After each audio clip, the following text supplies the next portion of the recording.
तर मित्रांनो, खूप वेळानंतर पुन्हा एकदा स्वागत आहे तुमचं नवीन व्हिडिओमध्ये।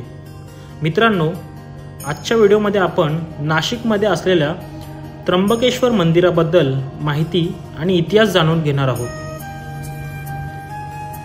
त्र्यंबकेश्वर मंदिर मुंबईपासून 165 किलोमीटर आणि पुण्यावरून 240 किलोमीटर अंतरावर आहे। इथे येण्यासाठी बहुतांश लोक पब्लिक ट्रान्सपोर्टचा वापर करतात। मंदिरापासून सुमारे 40 किलोमीटर अंतरावर नाशिक रोड हे जवळचे रेल्वे स्टेशन आहे।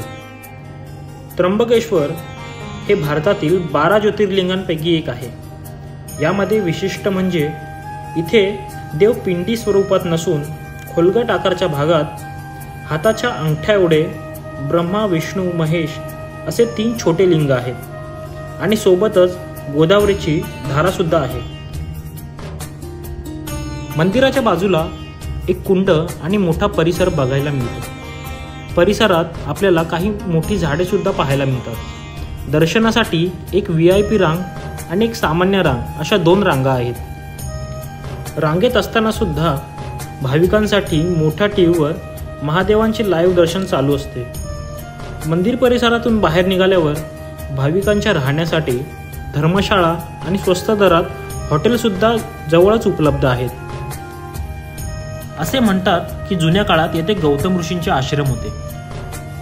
त्यांच्याकडून झालेल्या गोहत्येच्या पातकेपासून मुक्ततेसाठी त्यांनी महादेवांना प्रसन्न करायचे ठरवले आणि त्यासाठी त्यांनी खूप कठोर तप सुरू केला। त्यावर महादेव गौतम ऋषींचा कठोर तप पाहून त्यांच्यावर प्रसन्न झाले आणि त्यांना दर्शन दिले। त्यावेळी गौतम ऋषींनी महादेवाला त्यांची गोहत्येच्या पापापासून मुक्तता करावी असे सांगितले। त्यावर महादेवांनी गौतम ऋषींना असे सांगितले की तुमच्यावर कोणतेच गोहत्येचं पाप नाहीये आणि असेही सांगितले की हे सर्व खोटे आरोप त्यांच्यावर जळणाऱ्या ब्राह्मणांनी सूड भावनेने केले होते। त्यानंतर ऋषींनी तिथल्या भागात पाण्याची कमतरता असल्यामुळे गंगा नदीला ब्रह्मगिरी पर्वतावर अवतार घेण्यासाठी महादेवांना सांगितले। त्याप्रमाणे ब्रह्मगिरी पर्वतावर दक्षिणेची गंगा म्हणून गोदावरी नदीचा इथे उगम झाला। असे म्हणतात की थोड्या काळानंतर गोदावरी नदी पर्वतावरून खाली येताना पुन्हा लुप्त व्हायची।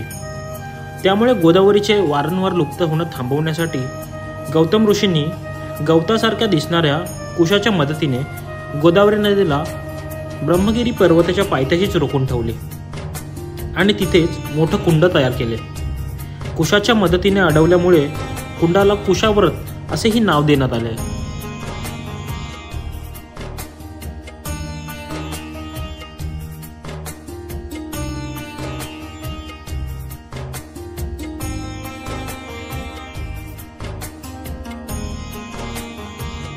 1689 मध्ये औरंगजेबाने छत्रपती संभाजी महाराजांची हत्या केली।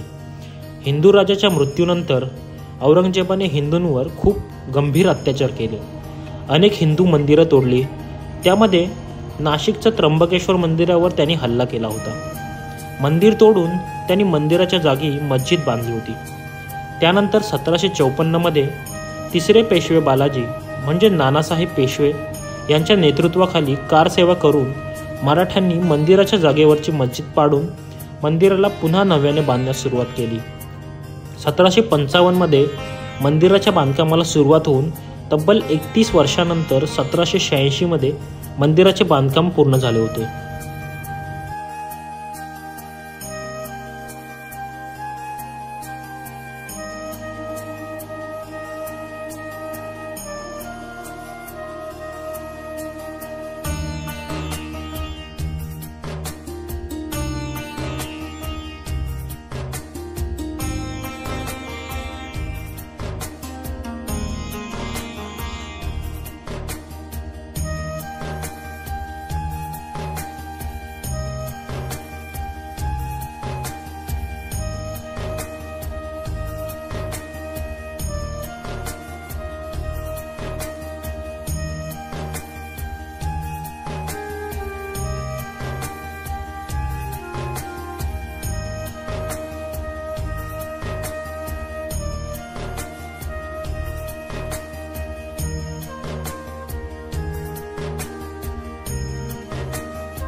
मित्रांनो, आत्तापर्यंत तुम्ही व्हिडिओ बघताय तर नक्कीच तुम्हाला व्हिडिओ आवडली असेल.